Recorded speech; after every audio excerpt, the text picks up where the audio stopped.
Now, joining us is Todd Schroeder from the Florida Forest Service, and you're a mitigation specialist, yes? Correct. And you help to mitigate events like what we saw in Arizona this past week. Correct. What we try to do here, part of my job is to assess areas that have increased wildfire risk around the Tallahassee area and move into established projects to lessen fuel loads that the thicker the fuel, the bigger the risk for homeowners. What kind of training goes into this? We, unfortunately, as we alluded to earlier, saw the 19 lives that were lost out in Arizona. And our hearts go out to those families. But what kind of training goes into being a forest fire person as opposed to the structural firefighter? Well, we have quite an extensive program here in Florida. We have our own training center located in Brooksville. And there's a big 13-week program that an individual not only addresses the issues of wildfire, but also structural fire as well, so that we kind of dually train our people. Whereas we spend most of our time in the outdoors and in the wildland situation, we will have a situation time to time where there's structures involved, and we like to have our people have a good understanding of what they're going to face looking upon a burning structure as well. So quite an extensive program. We put 13 guys through 13 weeks of training. What's the difference between the terrain? Obviously, Florida is completely different, and we've had some serious incidents here in Florida. How does it differ here from what we see out on the West Coast? Well, a fire here is very different. We have different fuels here.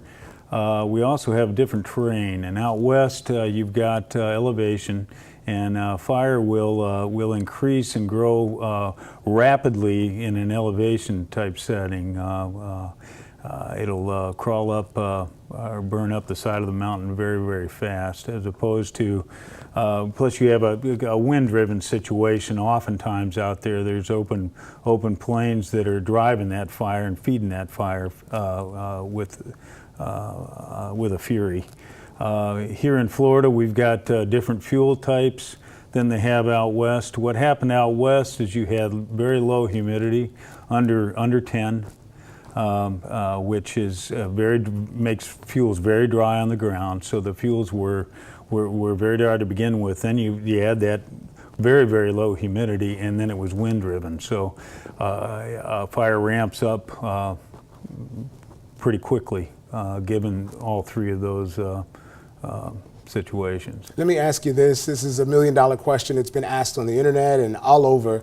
Could this have been prevented? Obviously, they said lightning caused it. A prescribed burn is something that we do here in Florida and that could be done all over, but could something like this have been prevented with a prescribed burn? Yeah, I think right now that they're really in the early stages of an investigation out there, so I don't think that there's enough information collected to be able to determine what could have been done preventative-wise. You know, you had a fire that was lightning strikes from natural cause, and starting on a Friday afternoon, I believe it was, and grew to huge proportions in a 48-hour period.